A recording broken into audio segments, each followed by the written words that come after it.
Hello. हाँ बुआ बोलिए ना। बिट्टू जी एक बात बोले।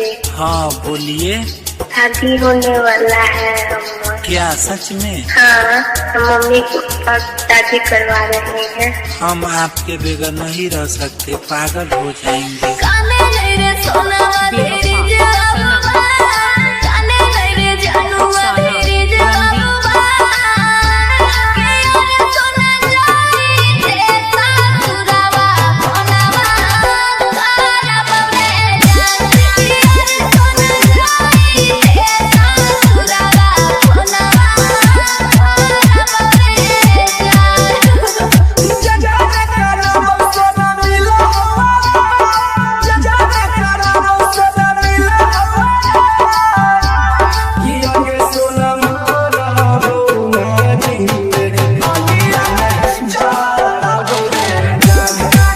So